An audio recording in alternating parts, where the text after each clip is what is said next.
Welcome. My name is Bass. This is JC, and she will demo the ideal performance of each essential pose using my detailed cues. Now, together on this journey, we are aiming for a unified embodied experience. So be aware of any of the three C's, any thoughts related to competition, criticism, or comparison. Your practice may or may not look like hers, but it should feel uniquely yours. So feel what you feel, experience what you experience, breath by breath, pose by pose. For that is the power and the true benefit of yoga. So we'll start by stepping left foot to blue 1, right foot to blue 2, and then firming down through what we call the 3 points of each foot. That's big toe, little toe, and heel.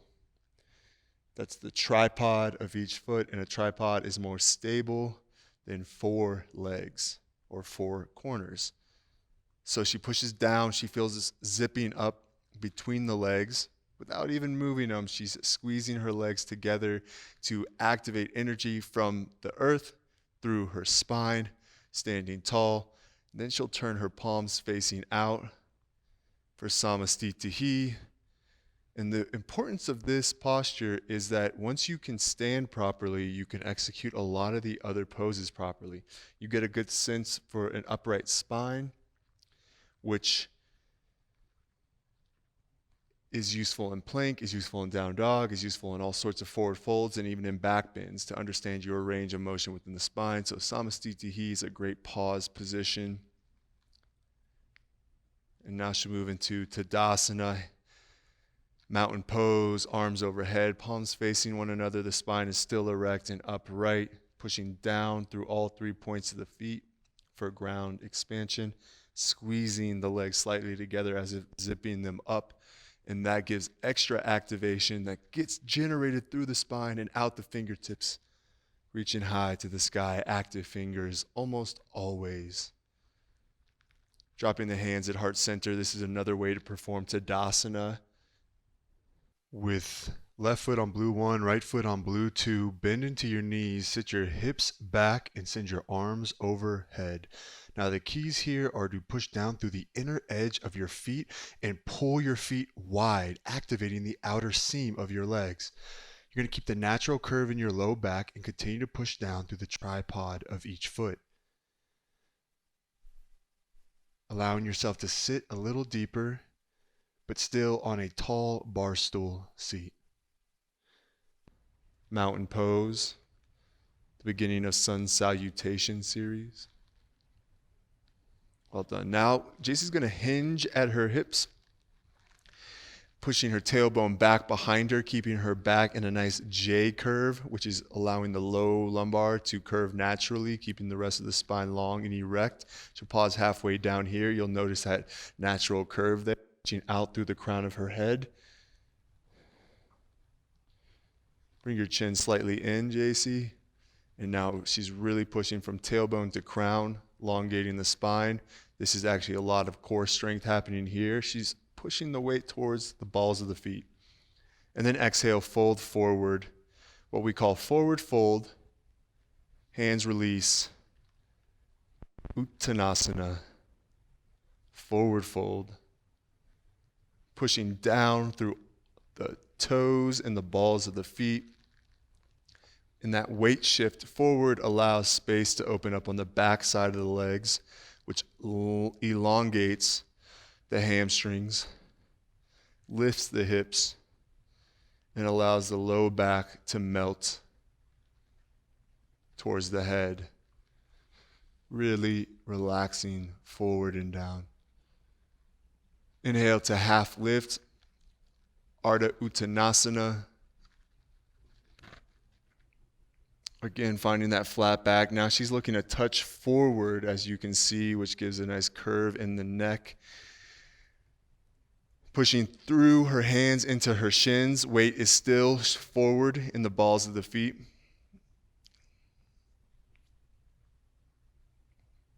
And she's long through her legs, long through her spine, creating a nice L.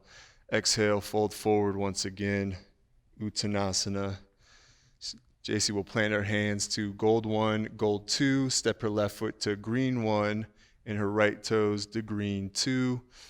Now she's going to shift her shoulders over her wrist. The AC joint, which is the top bone on that shoulder right there, like headlights, are going to be plumb line dropped over the wrists, and the heels are lifting up, and the webbing of the toes are pushing down.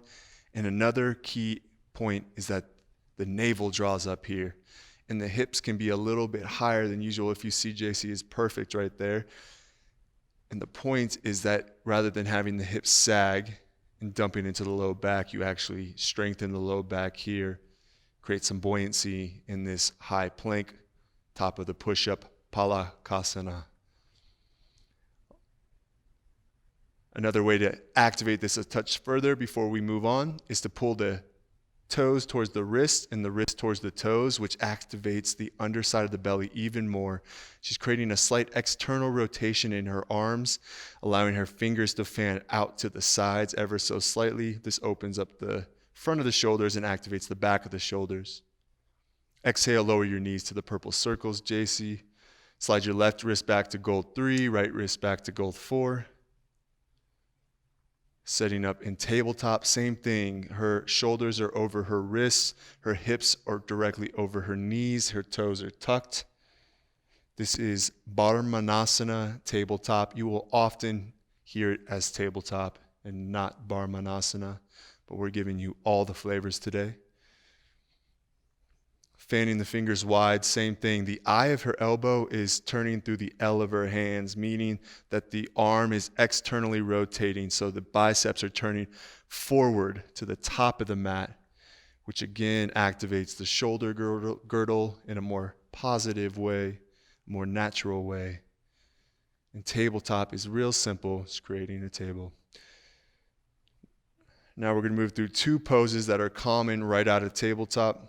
First one is Bittalasana, cow pose. JC will drop her belly, lift her gaze, pull her heart forward and through as she looks up, and you'll see that tailbone like the ramp of a jump, just like a ski jump, just firing back there towards the ceiling.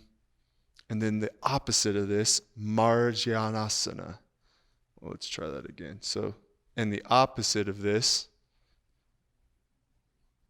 Marjanasana, cat pose, rounding through the spine, tucking the chin towards the chest, pulling the tailbone under.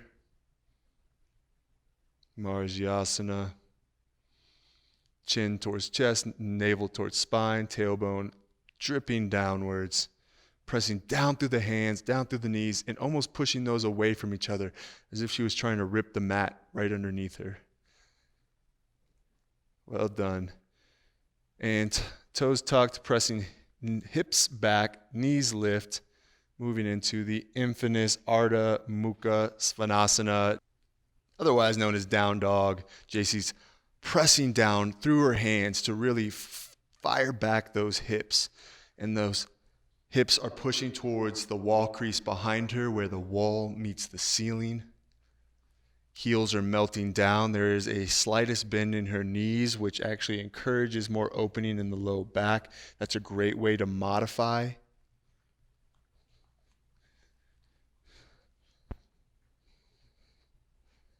And then inhale, lift the right foot to the rear of the room, pushing through the heel. Turn the toes down so that the pinky is squared off, the hips are squared off. This is the foundation for 3-point down dog or 3-legged down dog or Eka Pada Urdhva Mukha Svanasana. That's a mouthful. Drawing the right knee towards her nose, sliding forward into cheetah, shoulders come over wrists. She's warming up the core. Inhale, press it back real quick. Just going to do that again, drawing the knee towards the nose. And then exhale, step through to blue 2. Placing that heel on blue 2 has her in a low lunge, preparing for what we call Anjane Asana.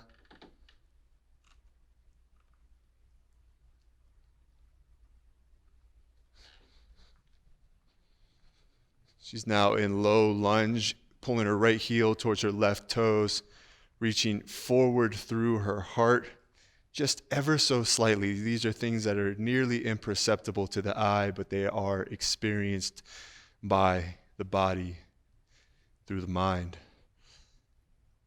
Lower your left knee just behind that purple circle or the very edge of it. Well done. Inhale, lifting arms up, sitting the torso upright, creating the slightest back bend possibly. This is Anjaneyasana, little half crescent. Looking up if she likes, palms facing one another, everything zipping towards midline. So that means the right heel pulls towards the back left knee and everything squeezes towards the spine, centered line, reaching through the sky. To the sky, reach for the sky. All right, exhale, hands come back down. This time she's gonna pop up into Ashtha Chandrasana, which is also called Anjaneyasana sometimes, but this is crescent lunge with the back knee lifted, biceps by the ears, palms facing one another, the same effect. But instead of dragging the left knee, she's dragging the left toes. So rear toes towards front heel, creates that scissoring action, creates that great lift. The right knee is always over the front ankle, not further than, not behind, but directly over.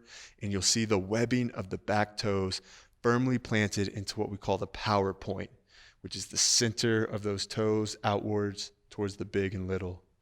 Heel directly over ball of foot. Well done. Exhale, seal the back left heel to blue 6, finding the outer edge of the foot on the red line. Any of those 3 red lines can work, as well as any of the front blue lines, as we mentioned in a prior video. The front knee again, squarely, firmly planted over the front ankle, her arms flying wide. Now this went from a closed hip to an open hip pose.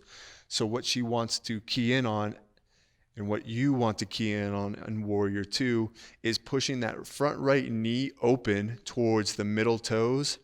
For some people, it helps to think towards the pinky, but don't lose the seal of the big front toe in the inner edge of the heel.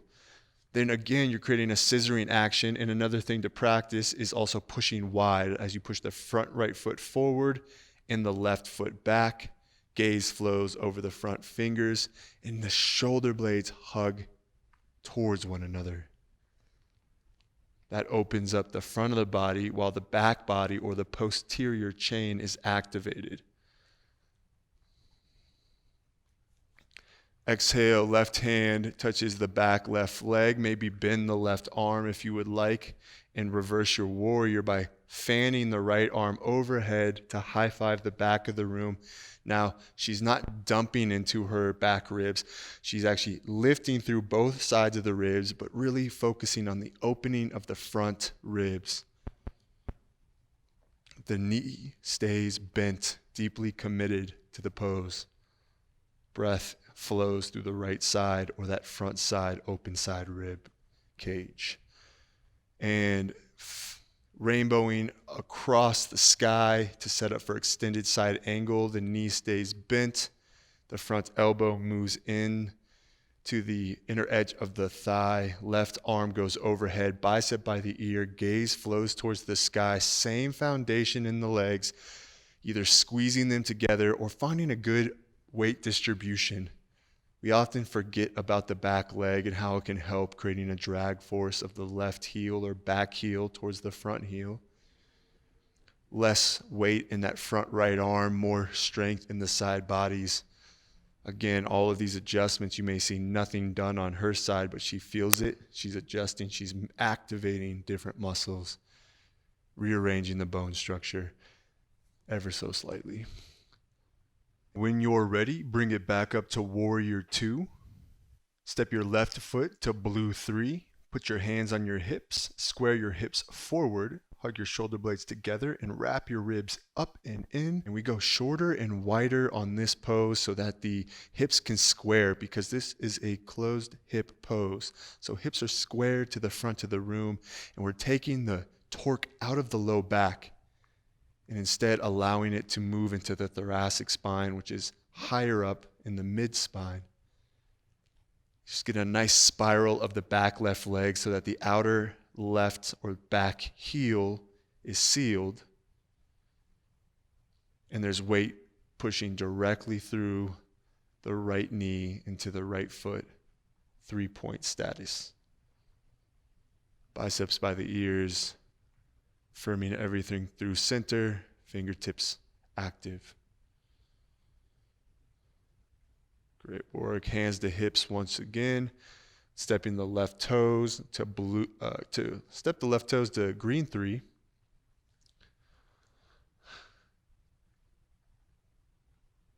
This is setting up for pyramid pose.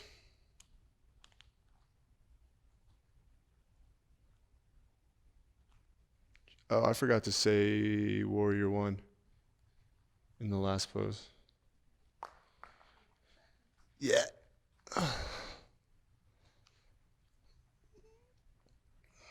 Let's try it all again. So go back to warrior 2.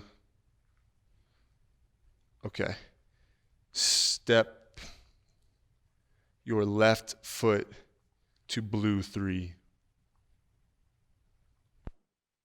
Hands to hips. Square the hips to the front of the mat, spiraling the back leg so that the outer back heel, outer edge of that foot is sealed to the mat right along the red line. Squaring the hip to the front of the room, squeezing everything towards midline, biceps by the ears, fingertips towards the sky. We do this shorter and wider so we can take the torque out of the low back in this closed hip pose and allow the thoracic spine, the part of the spine that is meant to twist, to do what it was meant to do.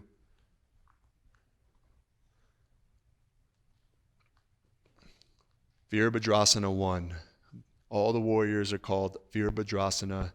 Warrior 2, Virabhadrasana 2. This one is Virabhadrasana 1. And now bring your hands to your hips, JC. Keep those hips squared to the front of the room. Step your left foot to green 3. Push down through your back left heel, straighten your right leg. Create a micro bend in the right knee, almost imperceptible to us, but enough to create a little space in the joint and a strength on the soft padding behind the knee. So we're strengthening there. We're not just leaving it vulnerable. And now folding forward by hinging at the hips, allowing the tailbone to press back and up, halfway noticing that the flat back is still engaged through a strong core. And exhale, fold forward, releasing the hands down towards the mat. And again, trying to keep the knee from bending too much here, and getting all the way to the floor may not be accessible. I know that is the case for me. So we are allowing that in our practice on any given day. Last breath in. And step your left foot to blue 1. Cool. All right, that's all the poses except for wide-legged and then the floor poses, right?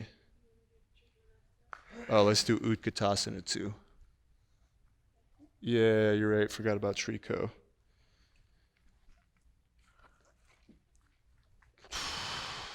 And we forgot about the chaturangas and up dogs. We haven't done. I haven't said we have chaturanga. What's a chaturanga? How do you eat a chaturanga? Utthita, Trikonasana, Prasarita, Padottanasana. That's wide-legged twist. And in Utthita Parsva Konasana is revolved lunge. We never did that. Yeah. Parsva Konasana. It's a lunge. It's revolved.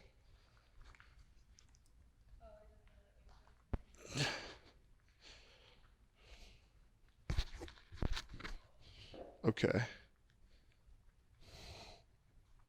Are you still rolling on yours? Johnny, still rolling on yours? No. Okay.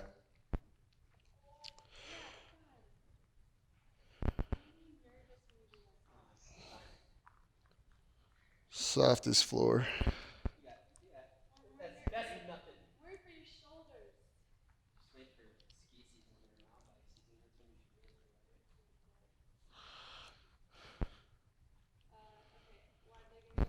Let's do Utthita Trikonasana. So take your right foot to blue 2, step your left foot back to blue 6.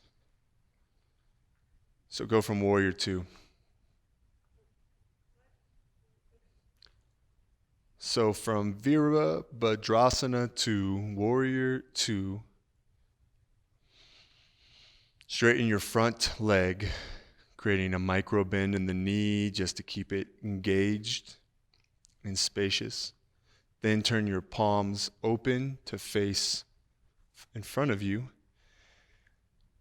While you reach forward, inhale and push your hips back, and then exhale, tip the torso down, engaging with your front shin or a block,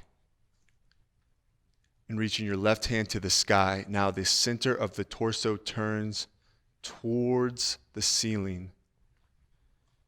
That's where it turns towards. It doesn't have to actually face the ceiling, but the heels are squeezing together, and the legs can also be wedging out and away. But for now, we'll be engaging heels towards one another in a scissoring action.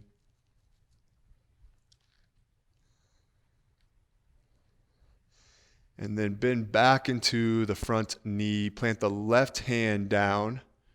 That back hand comes forward to plant down on gold 3. And then turn the torso in towards the front leg, and right arm. Lift towards the sky.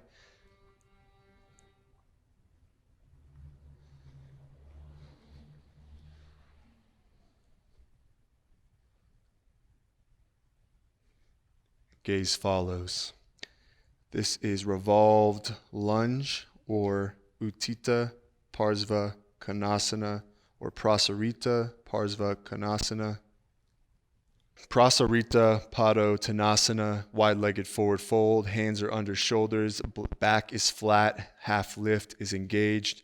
The outer edge of the front foot, or right foot in this case, is along red 1. The outer edge of the left foot, or the back foot, is along red 2.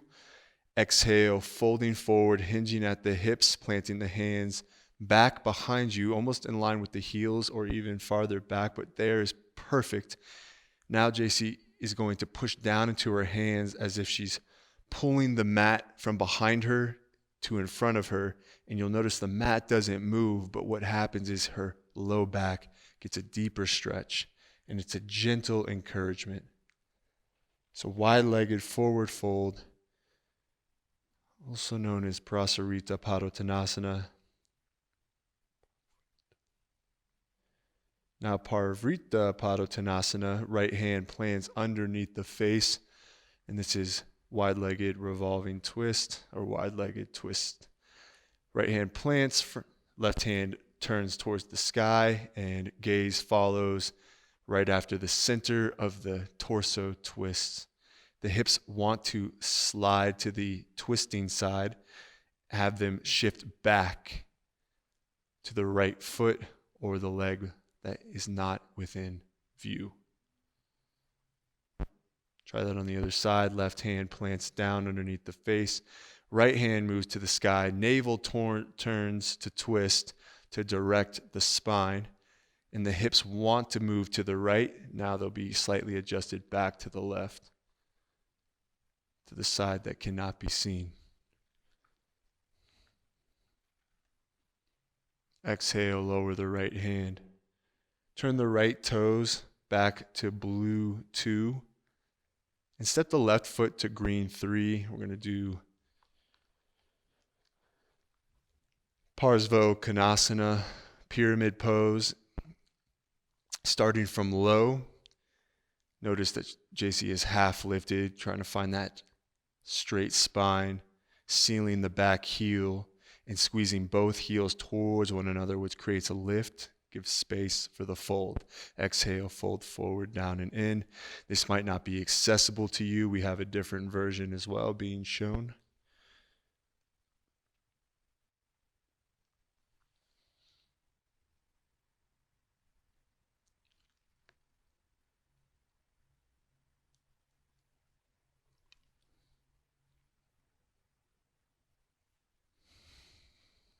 Cool. Well done, JC. Step your left foot to blue 1. Plant your left hand on gold 1, right hand on gold 2. Step or jump back. Left foot to green 1, right foot to green 2. Palakasana, also known as plank pose, top of a push-up. We already went through this. So from this pose, though, JC's going to shift her weight forward, coming onto her tippy toes, bending into her elbows. She's going to lower halfway down for Chaturanga Dandasana, noticing that the shoulders go no lower than the elbows and the elbows squeeze in towards one another, securing the rib cage. Then she's going to exhale, scoop up into Urdhva Mukha Svanasana, known as upward dog, untucking the toes, pulling the wrist back behind her, shoulders open, heart opens, and the eyes of her elbows turn forward to encourage that as she looks up. Nice back bend here. And it often goes back into down dog, not always, but she'll tuck her toes and press back. Now we'll do a different version of that. Slide your left hand back to gold 3, right hand back to gold 4. Shift forward into Palakasana. Now this is a little shorter of a plank, so it puts her shoulders already over her fingertips, which is nice because she's going to move through that same movement, Chaturanga, bend into the elbows, shoulders no lower than elbows. This time, though, she's going to lower her knees, her chest, and her chin, and then slide forward into Cobra pose or Bhujangasana, pulling the shoulders back and down as if she's tucking them into her back pockets, elbows towards one another. All of this is gentle. Toes are stapled into the earth, and she's pulling her heart forward. Very low back bend. And she'll show us one more time. Urdhva Mukha Svanasana, pressing up from here, shoulders pulling back towards one another, heart forward. Urdhva Mukha Svanasana. Tuck the toes, lift the hips, press back to down dog. Urdhva Mukha Svanasana. Great. Exhale, lower your knees all the way down. We'll go to child's pose, Balasana. Balasana, toes come together, knees can come a little bit wider. Something a little more restorative for the back is to keep the knees on the purple circles and allow the ankles and the knees and the hips to stay in line with one another. Arms can reach forward. JC will also show you with the arms back by her sides and knees closer together, ankles together. Balasana. Find your way to your back. Place your left foot on blue 1, right foot on blue 2. And lay your back all the way down. And then shuffle your hips closer towards your heels just so you can barely tickle them. On an inhale, press up by pressing down through the tops of your feet using the 3 points, the tripod of the foot. Big toe, little toe, heel. And if you would like, you can interlace your hands together, straightening your arms, pressing down through the backs of the hands. This opens the heart, opens the shoulders, creates a strong back body. Now the knees want to move away from one another, but the knees must stay in line with the hips and the ankles. So imagine there was a block between the knees and squeeze towards one another without caving them in on each other. Keep a little space between the chin and the chest, about the size of a tennis ball or an avocado. And exhale, lower the hips back down. That was Setu Bandha Sarvangasana, also known as bridge pose. One more time, a little variation in bridge pose. Press down through the tops of your feet, lift the hips. Keep the knees moving towards one another, but move your arms overhead with bent elbows, sealing the forearms and the outer arms to the ground. This really relieves the shoulders as well. Creates a nice wide platform to lift up on, and again, space between the chin and the chest. Setu Bandha Sarvangasana, bridge pose. The basis of the bridge is really in the legs and the hips. Exhale, lower on down. Moving into Apanasana, head to knee pose, wrapping up her legs. Both arms come on top, or just a hand on top of each shin, depending on what's accessible for you, creating a little ball, rounding out the back. Moment of gratitude always to be found in this pose. Apanasana, head to knee. And then from here, we have a great opportunity to move into Ananda Balasana, happy baby pose. Sliding her arms through the inner edge of her legs to the outer edge of her feet, and then pushing the soles of her feet like she's trying to stamp them on the ceiling, but resisting with those hands. And notice the hands are on the outside edge of the feet, going through the inner edge of the knees.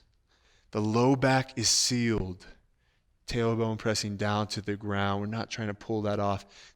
And a nice modification is bending the knees a little bit more, grabbing the tops of the shins in case the feet aren't accessible. Looks good. And you can always play because this is happy baby. And moving into our final pose here, Jatara Parivartasana. So moving into Jatara Parivartasana, supine twist. You will most often always hear it as supine twist or some other English wording. And from here, you're just picking up the knees and the feet, moving the hips to one side or the other. And then if she's moving her hips to the left, she's dropping her knees to the right. And the higher the knees are up the body, like the knees closest to the armpit, the more intense this will be in the low back. So feel free to find a 90-degree angle in the legs and hips. Gazing this way to complete the full spinal twist. We'll show it to the other side as well. Plant your feet back down, JC. Lift your hips to the other side. Just put your feet down and then lift your hips. There you go. Now pick up the feet and the knees and knock the knees towards the left. Gaze flows towards the right. For some of y'all, it might be nice to plant that same side hand on top of that knee, just to encourage that knee down. I often find some stretch here because my hips don't work like this. Just remember, not all bodies work the same. And the only real goal in yoga is to fulfill your experience by being completely present and accepting of it. It's what's happening in your body, and it's your experience, and that's a special thing. And release from there. Put your legs up the wall, hips come back to center. Extend both legs up to the ceiling, pressing through the heels. This is basically a supine staff pose, also known as Supta Dandasana. Exhale, lower the heels, slowly drawing the navel towards the spine. Setting up for the final resting pose. Pushing through letting the arms come down by the sides, heels long, toes knock out wide, palms face up. Most important thing is to let everything go. Forehead unfurrows, jaw unclenches. Belly becomes soft, shoulders lax, down, hips, ground, down. Whole body heavy. Shavasana. Dead man's pose.